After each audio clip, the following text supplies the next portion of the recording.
Hello दोस्तों, आप सभी का स्वागत है हमारे यूट्यूब चैनल कविंदर भैया पर। आज के इस वीडियो में कक्षा 8 के हिंदी प्रज्ञा यूपी बोर्ड के पाठ 14 यानी कर्मवीर के प्रश्न उत्तर को इस वीडियो में पढ़ने वाले हैं।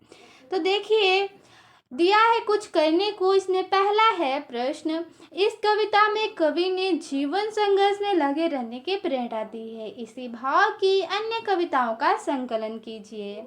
देखिए, इसका उत्तर लिखेंगे। इस भाव की अन्य प्रेरणादायक कविताएं हैं। पहला, कोशिश करने वालों की हार नहीं होती, और इस कविता के कवि हैं सोहनलाल द्विवेदी। दूसरा कविता है अग्निपथ, इसके कवि हैं हरिवंश राय बच्चन। तीसरा कविता है लहरों से डरकर नौका पार नहीं होती, इसके कवि हैं सोहनलाल द्विवेदी। ये कविताएं भी जीवन में संघर्ष, परिश्रम और कर्म करते रहने की प्रेरणा देती हैं। आगे है प्रश्न नंबर 2, अपनी शिक्षिका की सहायता से विश्व में शांति कार्य के लिए नोबेल पुरस्कार पाने वालों की सूची बनाइए।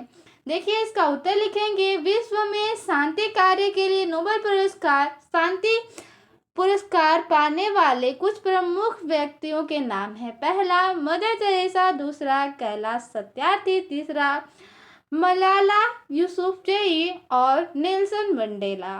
ठीक है, इन व्यक्तियों को नोबेल शांति पुरस्कार मिले हैं। ठीक है, आगे है प्रश्न नंबर 3, यदि आप अपने कार्यों को सही समय पर नहीं करते तो आपको जीवन में किन किन कठिनाइयों का सामना करना पड़ेगा। इस विषय पर अपने विचार लिखिए।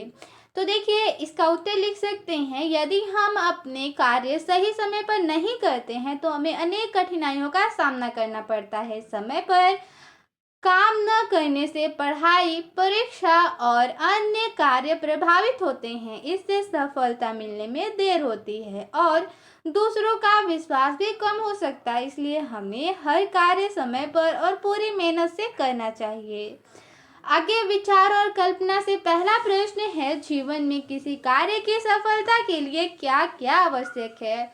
इस बिंदु पर अपने विचार लिखिए। इसका उत्तर लिखेंगे। जीवन में किसी भी कार्य की सफलता के लिए सच्ची लगन, कार्य के प्रति पूरी निष्ठा और समर्पण आदि आवश्यक है। आगे है प्रश्न नंबर 2, कर्मठ व्यक्ति अपने जीवन में सदैव सफल होते हैं। इस विषय पर अपने विचार मौखिक रूप में प्रस्तुत कीजिए।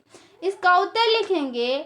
कर्मठ व्यक्ति मेहनती, ईमानदार और अनुशासित होते हैं। वे कठिनाइयों से घबराते नहीं हैं और लगातार अपने लक्ष्य की ओर बढ़ते रहते हैं।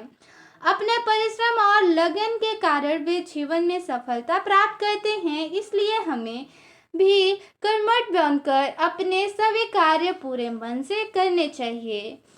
पाठ से या कविता से पहला प्रश्न दिया है, कविता में कवि ने किसकी प्रशंसा की है। इसका उत्तर होगा, इस कविता में कवि ने मेहनती, जुझारू और लगनशील व्यक्ति की प्रशंसा की है। प्रश्न नंबर 2 है, कर्मवीर दुख मिलने पर भी क्यों नहीं पछताते। इसका उत्तर होगा, क्योंकि कर्मवीर इसके बारे में सोचता ही नहीं, न ही इन बातों के बारे में सोचने के लिए उसके पास समय होता है।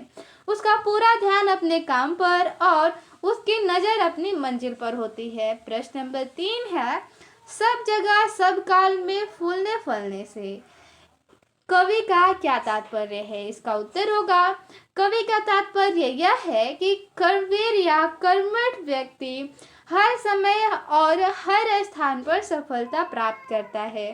प्रश्न नंबर 4 है, कर्मवीर दूसरों के लिए किस प्रकार नमूना बन जाते हैं। इसका उत्तर होगा, कर्मवीर व्यक्ति अपने मेहनत, लगन और सफलता से औरों के लिए उदाहरण बन जाता है और सभी उसकी मिसाल देते हैं।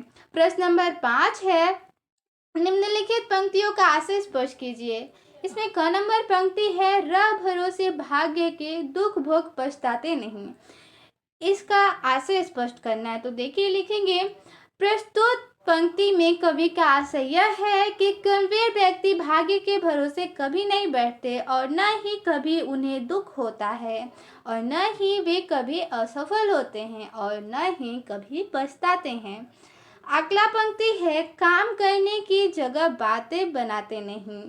इस पंक्ति का आशय हो जाएगा, प्रस्तुत पंक्ति का आशय है कि कर्मवीर या कर्मठ व्यक्ति काम के समय कभी गप्पे नहीं मारता, अर्थात वे अपने कीमती समय को कभी व्यर्थ नहीं गंवाता।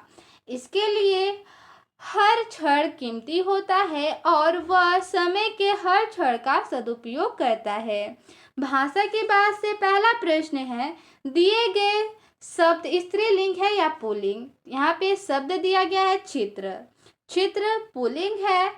अगला है बाधा, बाधा स्त्रीलिंग शब्द है। लताएं स्त्रीलिंग शब्द है। नदी स्त्रीलिंग शब्द है। जंगल पुल्लिंग शब्द है।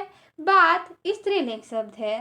अगला है प्रश्न नंबर 2, कुछ शब्द उपसर्ग और प्रत्यय दोनों के योग से बनते हैं, जैसे पर धन अधीन धन ता, पराधीनता। इसमें यहाँ पे पराधीनता शब्द में पर उपसर्ग है और ता प्रत्यय है। ठीक है, तो दिया है आप भी इसी प्रकार से शब्द बनाइए। जैसे दिया है, हम बनाएंगे शब्द पहला सम धन कल्प धन ना, इसका हो जाएगा संकल्पना। दूर धन बल धन ता, इस शब्द से बन जाएगा दुर्बलता।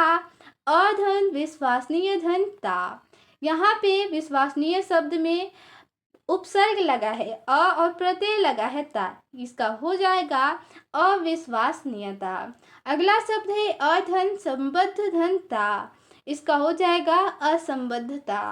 ठीक है, इस प्रकार से प्रश्न इतने ही थे। मिलते हैं अगले वीडियो में। धन्यवाद।